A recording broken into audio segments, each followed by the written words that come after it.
What is going on, guys? There is so much happening in the world of transfers that we felt inclined to give you our take on it. So it's time for our rad show, rumors and done deals. And don't forget, this is just the conversation starter. So get down into the comments and let us know what is on your mind as well. So let's do it. Lukaku to Manchester United. This one is all the rage at the moment, and for good reason. On one hand, United get a young at 24 and yet somehow proven goal scorer to replace the injured / departed Zlatan. On the other hand, being a proven goal scorer at United is very different than it is at Everton, whereby he'll be asked to score goals against other top 6 contenders, something he struggled to do with his 68 goals that he scored in the Premier League for Everton. It does play into his favor though that Mourinho's pragmatic style of play doesn't require multiple goals per game. Another thing that hurts Lukaku though, his transfer fee. £75 million is quite a pressure to put on anyone. He'll be expected to break 20 goals per season every year that he's at the club. Good luck with that, bud. I give this one a thumbs up because Lukaku took a chance on Manchester United when Chelsea would have been the easier and safer bet.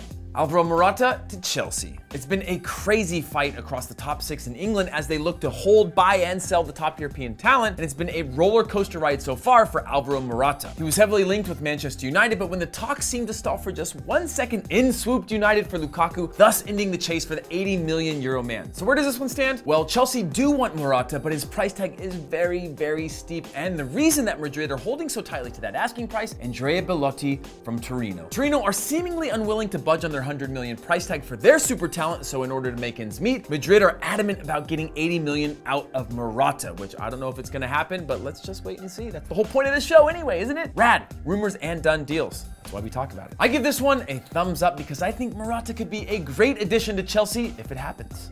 James Rodríguez to Bayern Munich. I know I said the Lukaku deal is all the rage at the moment, but this one's even bigger. This 2-year loan with an option to buy is a done deal, and it all happens so German-like, under the radar and super efficient. With most of the early transfer hype linking James to Man United and PSG, somehow Bayern kept their interest out of the media until they were ready to close a deal. Take note, other clubs. While that is kind of boring to us fans, it's nice to see someone just go about their business and get on with it, though the deal itself seemed to be expedited due to the transfer of Ceballos to Real Madrid. Guys, what do you think?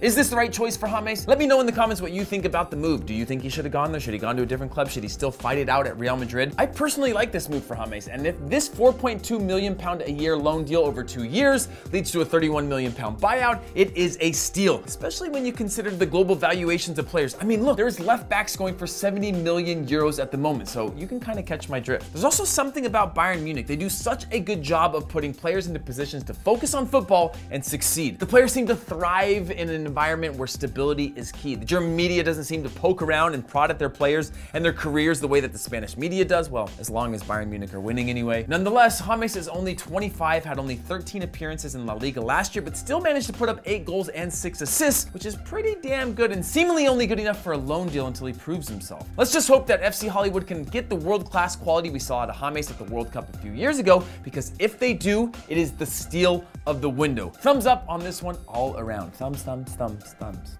Diego Costa to Atletico Madrid. Now, if it wasn't for the transfer ban, Costa would already be an Atletico Madrid player, but because of the ban, things are a little bit more complex. Here are his options at the moment, at least the way I see it. He could sign for Atletico Madrid and then be sidelined for 6 months until the transfer ban is lifted, or he can go on loan to Besiktas for those 6 months. Also, the issue is that the loan would have to be from Chelsea, and apparently Besiktas can't pay his wages, so Chelsea would probably have to keep paying his wages for the next 6 months and keep them on their books, which they probably don't want to do. The third option is also that he could stay at Chelsea for those 6 months and then get sold in the winter time, but this option probably isn't all that good for him because he'll probably be training with the reserve and not getting any games. But I don't like it anyway. It's pretty well established that he is going to Atletico Madrid. It's just a matter of how it happens between now and then. Did I get that right, guys? Let me know if I got it wrong. It's a kind of a complex situation. I'd like to know your thoughts, so don't forget to give them to me in the comments. I give this one a depending on how he handles this sticky situation.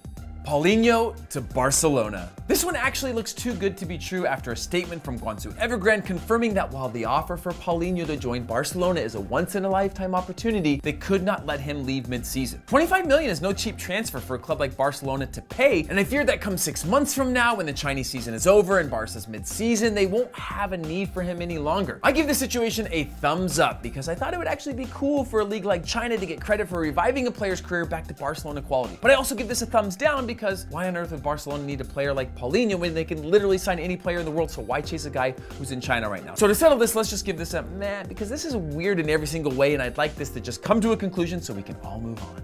Gylfi Sigurdsson to Everton. If you are wondering what it costs to buy an 8-goal, 13-assist player in today's climate from the Premier League, £50 million. That's how much. I mean, holy shit. I know we get all excited about transfers, and I know Sigurdsson was Swansea's best player last year, even though that doesn't say much because they weren't very good. But stats aside, and I know that he's talented, ridiculous amounts of money. I don't see how Everton could pay this and take their summer spending to over 100 million. Plus with Rooney and Barkley, where would he play? Even though Barkley's been left off of the roster, or at least the travel roster, isn't traveling with the team right now, so that could fuel more speculation that he's leaving the club. I mean, does he really want to go from Swansea to Leicester either? The other team that offered a lot of money for him? Is that really a career jump? He's in a really weird place, so I give this one a thumbs down based on the price of this player and the current options that he has. Alexandro to Chelsea. This world we live in is just a joke. 70 million euros for an outside back is stupid. He had 3 goals and 4 assists. I'm sorry to say this because I try to stay away from expectation being related to the price tag of players because they don't choose their price tag. They just want to be good players. But what could Alexandro actually do for your team for 70 million? I mean, seriously, he's a baller. He's a baller. Don't get me wrong. But come on. I hope this one is just the case of Juventus pricing everyone out of the market so they can keep him, give him a new contract, and he'll be happy. But I believe that no team should be willing to pay this much money, especially for an outside back. Thumbs down. Period.